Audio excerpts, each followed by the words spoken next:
نجات صرف اور صرف کس پر ایمان لانے سے ہے؟ خدا پر، خداوند یسوع مسیح پر ایمان لانے سے ہے۔ اس میں آپ اپنی کوئی نیکی شامل نہیں کر سکتے۔ حوالہ چاہیے؟ لکھ لیجئے، افسیوں کا خط 2 باب 8ویں اور 9ویں آیت، کوئی نکالے جلدی سے پڑھ دے تاکہ ایک پوائنٹ میں آپ کے ساتھ اور شیئر کر سکوں۔ افسیوں کا خط 2 باب اس کی 8ویں اور 9ویں آیت۔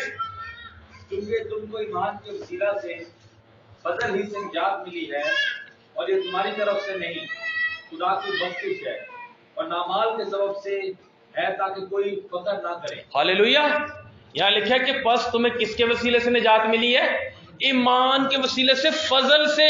آپ پر فضل ہوا ہے، آپ پر خدا کی مہربانی ہوئی ہے، خدا آپ پر مہربان ہوا ہے، خدا ہم پر مہربان ہوا ہے، کیونکہ لکھا ہے نا کہ خدا کی مہربانی تجھے توبہ کی طرف کیا کرتی ہے؟ مائل کرتی ہے۔ اس میں خدا کا ہاتھ ہے۔ آپ کا کام ہے، صرف آپ نے کیا کرنا ہے؟ ایمان لانا ہے۔ تو ہم ایمان لانے سے کیا ہمیں کیا مل جاتی ہے؟ نجات مل جاتی ہے۔ اعمال کے سبب سے کہیں لکھا ہوا ہے کہ اعمال سے ہے؟ وہ جو یعقوب کے اندر لکھی ہوئی ہے نا اعمال کی بات، کہ میں ایمان کے بغیر مردہ ہے، ایمان اعمال کے بغیر، وہ بات کچھ اور ہے۔ اس کا نجات کے ساتھ کوئی تعلق نہیں ہے۔ آپ کے نیک کاموں کا نجات کے ساتھ کوئی تعلق نہیں تو قربانی ضائع ہو جاتی خداوند یسوع مسیح کی، اور خداوند یسوع مسیح کی قربانی بے فائدہ نہیں ہے۔ ہم اس کو اگر اعمال کے ساتھ منسلک کریں گے تو ہم گناہ کریں گے، اور وہ گناہ ہمیں ہمیشہ کی زندگی نہیں دے سکے گا۔ بائبل کی جو ڈاکٹرن ہے وہ ہے ایمان لا، تو اور تیرا گھرانہ کیا پائے گا؟ نجات پائے گا۔ تو ایمان جو ہے، خدا پر ایمان، صرف اور کسی چیز پر ایمان نہیں، ہمارا پورا بھروسہ، مکمل بھروسہ، کامل بھروسہ کس پر ہونا چاہیے؟ خدا پر ہونا چاہیے۔ اس نے ہمیں کیا بخشی ہے؟ نجات بخشی ہے۔ عام طور پہ لوگ کہتے ہیں کہ پوچھا جائے، میرا تو پہلا سوال جب میں کسی سے بات کرتا ہوں 1-to-1 ڈسکشن کے اندر، تو میرا پہلا سوال یہی ہوتا ہے، اگر آپ اس دنیا سے چلے جاؤ گے تو کہاں جاؤ گے؟ تو جواب پتہ زیادہ تر کیا ملتا ہے؟ جیسے کام ہوں گے۔ نہیں، پھر آپ کے جیسے کام ہوں گے، کام کے سبب سے کوئی بشر خدا کے حضور میں راست باز نہیں ٹھہرے گا۔ آپ پر، ہم پر فضل ہوا ہے، ہم پر فضل ہوا، ہمیں ایمان کے وسیلے سے فضل سے نجات ملی ہے۔ ہمیں صرف اور صرف، یہودیت کے اندر بہت سارے نظریات تھے، رسومات تھیں، ختنہ تھا، قربانیاں تھیں، وہ سمجھتے تھے، یا وہ اس بات کو نجات کے لیے جو ہے وہ یہ تعلیم دیتے تھے، یا ان کے پاس یہ تعلیم تھی۔ خداوند یسوع مسیح میں صرف اور صرف ایمان لانا، ایمان لا، تو ہمیں درست تعلیم جب ہمارے پاس ہوگی، ہم کنفیوز نہیں ہوں گے کہ یار اس دنیا سے میری آنکھ بند ہوگی تو میں نے جانا کہاں ہے؟ ہمیشہ کی زندگی۔ جب خدا نے آپ کو ہمیشہ کی زندگی دے دی ہے تو اگر وہ واپس لیتا ہے تو اس کا مطلب ہے کہ وہ ہمیشہ کی نہیں تھی، وہ تو دے کے اس نے لے لی، پھر ہمیشہ کی کہاں سے ہوئی؟ یسوع نے کیا کہا کہ میں اس لیے آیا کہ وہ زندگی پائیں اور کثرت سے پائیں، ہمیشہ کی زندگی۔ اس میں زندگی تھی، اور وہ زندگی آدمیوں کا نور تھی۔ تو وہاں پر جو اس میں زندگی تھی نا، تو وہاں پر لفظ استعمال ہوا ہے زوئے۔ زوئے کا مطلب ہے ہمیشہ کی زندگی، اس میں ہمیشہ کی زندگی تھی۔ ہاللیلویہ۔ تو خدا پر ایمان، اس بات کو ذہن سے نکال دو۔ اچھے کام کرنے ضروری ہیں تقدیس کے لیے، نجات سے کوئی تعلق نہیں۔ اب اگلی جو بات ہے وہ ہے ہاتھ رکھنا اور بپتسمہ۔ اس کی بات میں بھی نہیں کر رہا، میں بات کر رہا ہوں اس سے اگلے کی، مردوں کی قیامت۔ جی بھائی ذرا یہ آیت کو، دوسری آیت کو ذرا پڑھ دیجئے گا۔ اور بپتسموں اور ہاتھ رکھنے اور مردوں کے جی اٹھنے اور اپنی ذات کی تعلیم کی بنیاد دوبارہ نہ ڈالیں۔ اب جو اگلی بات ہے، آئندہ آنے والے وقت میں ہم ان جو 3 رہ جائیں گے ان پر بھی غور کریں گے۔ اگلی جو بات ہے وہ ہے مردوں کے جی اٹھنے۔ بہت سے لوگ یہ سمجھتے ہیں کہ بس خداوند یسوع مسیح تھا، بس وہی جی اٹھا تھا، اور پتہ نہیں آگے کیا ہوگا، آگے پتہ نہیں ہمارا کیا ہوگا، ہم جی اٹھیں گے یا ہمارے عزیز جن کو ہم سپرد خاک کرتے ہیں ان کا کیا ہوگا، وہ جی اٹھیں گے یا نہیں اٹھیں گے، وہ جی اٹھیں گے یا نہیں جی اٹھیں گے۔ تو بائبل مقدس جو ہے ان کے بارے میں بھی کہتی ہے۔ آپ کو پتہ ہے کہ کتنی قیامتیں ہوں گی مردوں کی؟ کتنی طرح سے مردے جی اٹھیں گے؟ کسی کو پتہ ہے کتنی طرح سے؟ 3 طرح سے۔ کتنی طرح سے؟ 3 طرح سے۔ پہلے وہ جو مسیح میں نکالی تسلنیکیوں کا پہلا خط، اس کا 4 باب اور اس کی 15-16 آیت. پہلا تسلنیکیوں اس کا 4 باب 15 اور 16 آیت.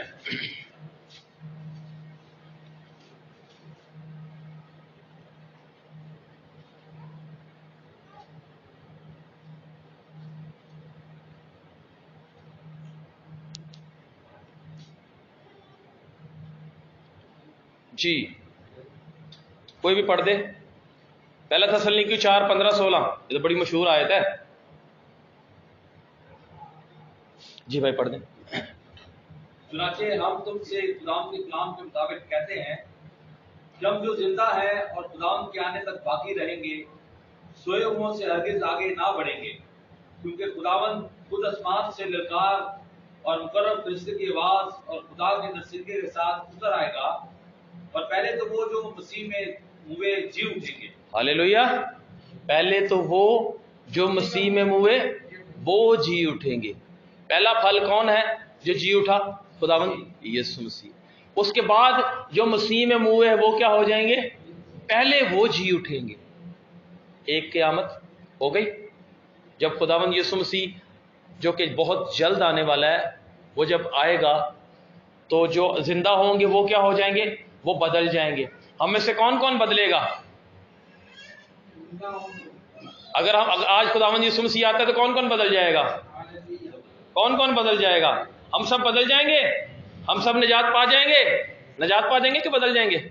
ہم بدل جائیں گے، کیونکہ جو نجات پائے ہوئے ہیں وہ کیا ہو جائیں گے؟ بدل جائیں گے. وہ تبدیل ہو جائیں گے، ان کو روحانی لباس مل جائے گا. یہ اسپرچل باڈی کے بارے میں بھی کبھی خداوند نے فضل بخشا تو ان کے بارے میں میں آپ کو بتاؤں گا کہ یہ روحانی بدن کیا ہوتا ہے. اچھا، پہلے جو مسیح میں ہوئے وہ جی اٹھیں گے، ٹھیک ہے، وہ زندہ ہو جائیں گے، پہلی قیامت. دوسرے وہ لوگ جو کلیسیا کے اٹھائے جانے کے بعد جو جب حیوان وہ مخالف مسیح اس دنیا کے اندر ظاہر ہوگا. یاد رکھیے یہ بھی بڑی غلط تعلیم جو ہے وہ جاری ہے چرچز کے اندر یا مختلف جگہوں پہ. کبھی کسی نے پوپ کو مخالف مسیح بنا دیا، کبھی کسی نے بنا دیا ابھی مخالف. جب تک جو ہے کلیسیا زمین پر ہے اینٹی کرائسٹ نہیں آئے گا. اس کے لیے سٹیج تیار ہو رہا ہے، وقت قریب ہے. جب ریپچر ہوگا تب مخالف مسیح ظاہر ہوگا. اور اس دور میں بھی جنہوں نے اس دور میں کلیسیا کے دور میں جنہوں نے خداوند یسوع مسیح کو قبول نہیں کیا وہ مصیبت کا دور ہوگا. اس دور میں بھی منادی ہوگی، اس دور میں بھی کلام ہوگا، لیکن وہ دور بڑی مصیبت کا ہوگا. اس میں 2 باتیں ہوں گی، یا تو ابلیس کی چھاپ لے لو یا پھر کیا کر لو، اپنے سر کو قلم کرواؤ. بڑی غلط تعلیمات ہیں. اس دور میں پھر دوسری قیامت جو ہوگی، اس دور میں جو خداوند یسوع مسیح کے نام کی خاطر دکھ اٹھائیں گے، جس میں قوم بنی اسرائیل بھی ہوگی، جن کے دل ابھی اس وقت سخت کیے گئے ہیں. ہمیں کلام مقدس کی تھیولوجی کو جو ہے وہ سمجھنا ضروری ہے. وہ حصہ سخت کیا گیا کس کی خاطر؟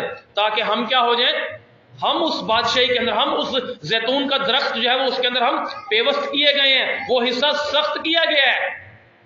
کون سا؟ قوم بنی اسرائیل کا جو حصہ ہے وہ سخت کیا گیا ہے. غیر قوموں میں اب انجیل کی منادی ہو رہی ہے. وہ قوم خدا نے چھوڑی نہیں ہے، ان کو چھوڑا نہیں ہے. زکریا کی کتاب ذرا دیکھیں، 12واں باب اس کی 9ویں اور 10ویں آیت ذرا جلدی سے.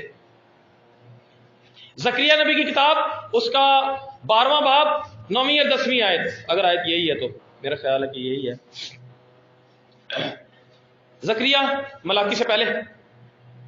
اور میں اس روز یروشلم کی سب مخالف قوموں کی ہلاکت کا قصد کروں گا، اور میں داؤد کے گھرانے اور یروشلم کے باشندوں پر فضل اور مناجات کی روح نازل کروں گا، اور وہ اس پر جس کو انہوں نے چھیدا ہے نظر کریں گے اور اس کے لیے ماتم کریں گے، جیسا کوئی اپنے اکلوتے کے لیے کرتا ہے. ہاللیلویہ. تو یہاں پر کیا لکھا ہے؟ خدا نے اسرائیل کو چھوڑا نہیں ہے. اگر چھوڑ دیا ہوتا تو نیست ہو چکا ہوتا. آج لوگ ان سے خوف کھاتے ہیں کیونکہ خدا ان کے ساتھ. کب ہوگا یہ؟ لکھا ہے کہ میں ان پر کیا نازل کروں گا؟ مناجات کی روح نازل کروں گا، جس کو انہوں نے کیا کیا تھا؟ چھیدا تھا، خداوند یسوع مسیح کے ساتھ انہوں نے کیا کیا؟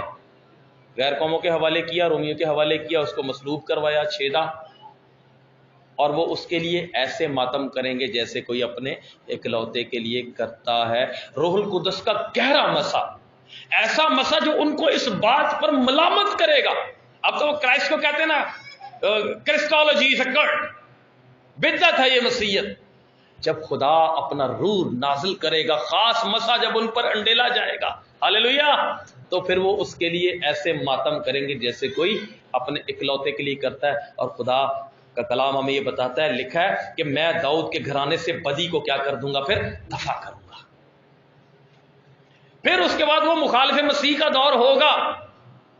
پوپ جو ہے وہ مخالف مسیح نہیں ہے۔ مت آئیں لوگوں کی باتوں میں، بائبل مقدس پر دھیان دیں۔ اس دور میں جو خداوند یسوع مسیح کی خاطر موئیں گے، مریں گے، پھر یہ دوسری قیامت ہوگی۔ یہ کہیں لکھا ہوا ہے مکاشفہ کی کتاب، اس کا 20واں باب، اس کی 4 آیت نکالیں ذرا۔ بات وہ جو کلام مقدس سے ثابت ہو۔ تھک تو نہیں گئے بہنوں بھائیوں؟ بول دیا کریں نا تو مجھے تسلی ہوتی ہے ذرا۔ ہاللیلویہ، آمین۔ مکاشفہ 20:4۔ پھر میں نے تخت دیکھے اور لوگ ان پر بیٹھ گئے، عدالت ان کے سپرد کی گئی، اور ان کی روحوں کو بھی دیکھا جن کے سر یسوع کی گواہی دینے اور خدا کے کلام کے سبب سے کاٹے گئے تھے۔ ہاللیلویہ۔ انہوں نے نہ اس حیوان کی پرستش کی تھی، نہ اس کے بت کی، اور نہ اس کی چھاپ اپنے ماتھے اور ہاتھوں پر لی تھی۔ وہ زندہ ہو کر 1000 برس تک مسیح کے ساتھ بادشاہی کرتے رہے۔ آمین۔ تو یہاں پر ابھی کوئی حیوان دکھتا ہے آپ کو جس کی پرستش کے لیے کہا جا رہا ہے، جس کو ماننے کے لیے کہا جا رہا ہے کہ نہیں مانتے تو سر کاٹ دو؟ یہ وہ دور ابھی آنے والا ہے، اور خدا نے کلیسے سے وعدہ کیے کہ میں تجھے اس دور، اس گھڑی سے بچاؤں گا۔ مکاشفہ کی کتاب کے 3 باب کے اندر یہ بات لکھی ہوئی ہے کہ میں تجھے اس گھڑی سے محفوظ رکھوں گا۔ تو جتنے لوگ آج اس وقت میں خداوند یسوع مسیح کو قبول کریں گے، پھر یہ ان کا جو ہے وہ جی اٹھنا، ان کی بھی قیامت ہوگی۔ اب تیسری قیامت بھی ہے۔ 2 قیامتیں جو ہیں یہ راست بازوں کی قیامتیں ہو گئی۔ کس کی ہو گئی؟ راست بازوں کی۔ اب تیسری قیامت بھی ہے۔ اب جو مر گئے ہیں، جو گناہ میں مرے ہیں، ان کی بھی تو کوئی عدالت ہونی ہے نا۔ ان کو بھی خدا نے نہیں چھوڑا۔ خدا کسی کو نہیں چھوڑتا۔ ہم پڑھتے نہیں ہیں، ہمیں پتہ نہیں ہے، وہ ایک الگ بات ہے۔ خدا نہیں چھوڑتا کسی کو، سب کچھ کرتا ہے وہ، اور اس نے کیا کرنا ہے۔ وہ لوگ بھی دانیل کی کتاب کے اندر لکھا ہے کہ کچھ رسوائی، کچھ ذلت کے لیے اور کچھ اس کے لیے عزت کے لیے، دونوں ہی زندہ ہوں گے۔ لیکن اس سے بات نہیں بنتی۔ ادھر ایک آیت پڑھ کے پھر وہ آیت پڑھتے ہیں خداوند یسوع مسیح نے جو کہی ہے۔ یوحنا کی انجیل اس کا 5واں باب، اور ذرا اس کی 29ویں آیت پڑھیں۔ مقدس یوحنا رسول کی انجیل 5واں باب اور 29ویں آیت، 29 کہہ لیں، 29 کہہ لیں، 29 کہہ لیں، بہرحال کچھ بھی کہہ لیں، پڑھ دیں اس آیت کو۔ جنہوں نے نیکی کی ہے زندگی کی قیامت کے واسطے، اور جنہوں نے بدی کی ہے سزا کی قیامت کے واسطے۔ ہاللیلویہ۔ جنہوں نے نیکی کی ہے زندگی کی قیامت کے واسطے، اور جنہوں نے بدی کی ہے وہ کس کی قیامت کے واسطے؟ سزا کی قیامت کی۔ کوئی نہیں بچے گا۔ خدا مر گئے، ان کی زندگیاں ختم ہو گئی، بدی ہمیں، برے لوگ جو جتنے مر گئے ہمیں دکھائی نہیں دے رہے، وہ بچیں گے نہیں، ان کو خدا بلائے گا۔ ذرا نکالیں نا مکاشفہ کی کتاب، اس کا 20ویں باب کی 15ویں آیت۔ اور جس کسی کا نام کتاب حیات میں لکھا ہوا، اس سے پیچھے چلے جائیں، تھوڑا سا پیچھے چلے جائیں ذرا۔ کون سی آیت سے پڑھا آپ نے؟ 15ویں آیت سے، 13ویں آیت سے پڑھیں۔ اور سمندر نے اپنے اندر کے مردوں کو دے دیا۔ اس سے پیچھے چلے جائیں تھوڑا سا۔